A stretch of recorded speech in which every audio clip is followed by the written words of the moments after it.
So right now the dictionary is empty, num is equal to 1, right? Now, supposedly, if I try to read the value at key 1,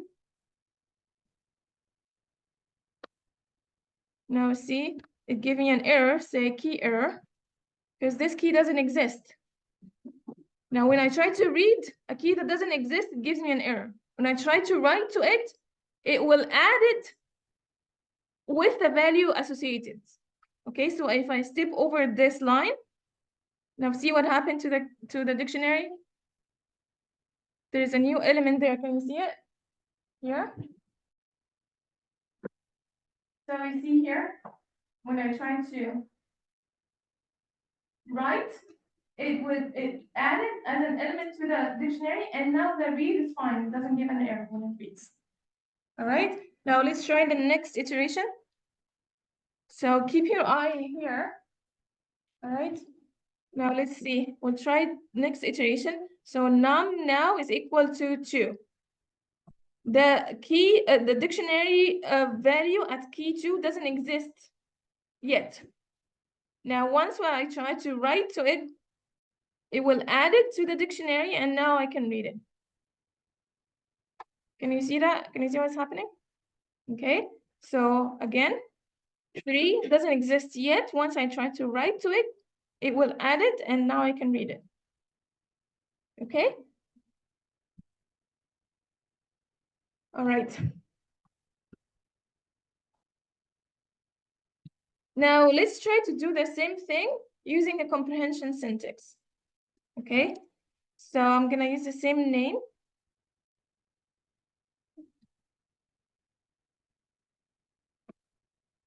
Now we have an idea what the comprehension syntax look like, right? It's the same idea that we use with the set and with the list comprehension.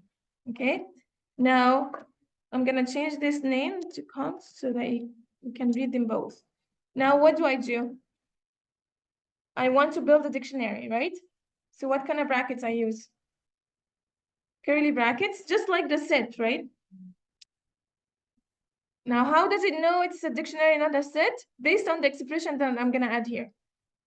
All right. Now, each element in the dictionary would be a value. So let's say n as the key, and another value that is the double of n.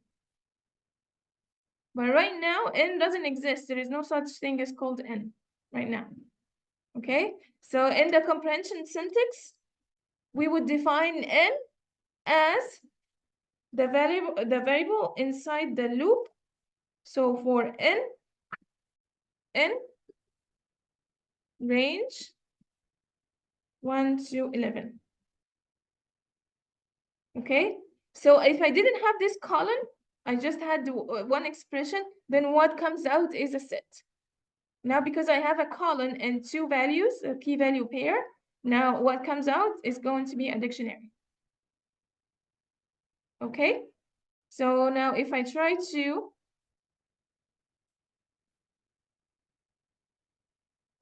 print that,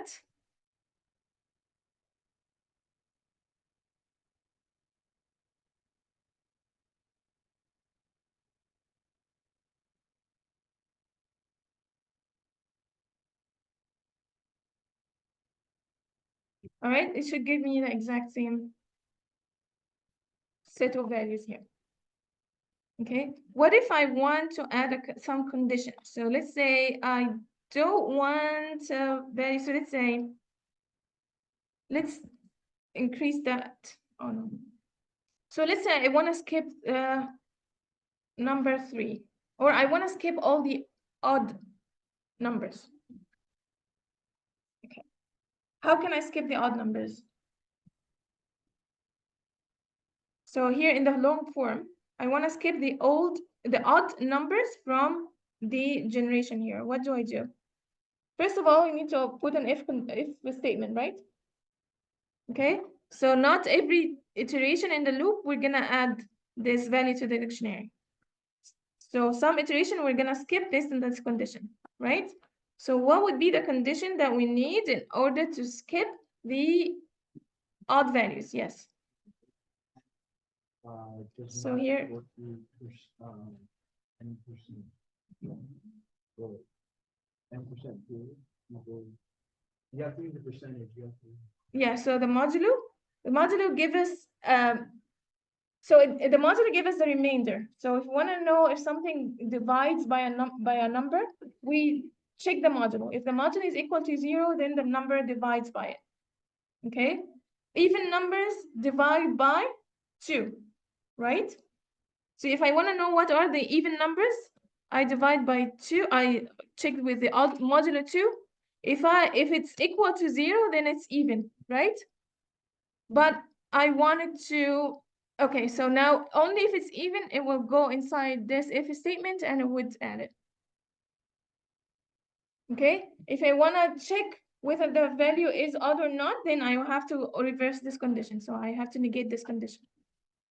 All right, but this is sufficient to what we want right now. So right now we just want to skip the odd numbers. So that means we only add to the dictionary when the number is even. Okay, so that condition will give us that requirement. So it will only execute this statement when the number is even. Okay, so now if I run it, I should see that the upper dictionary has less values. Okay, all the odd numbers were skipped. Now what do I do if I want to add this condition in the comprehension syntax? So what do I do? Yes. F n, now the n is the number that we're using and the same condition. So n modulo 2 equal 0. Okay, so that would apply this expression on every iteration only if the condition is true. All right. Okay, now here, when we get to read the values of the dictionary, now the dictionary also is an iterable. It's not a sequence, but it's still iterable, so we can iterate over it. Now we are iterating over a range in order to create the dictionary. Now I already have the dictionary, and I want to read the values. So how can I do that?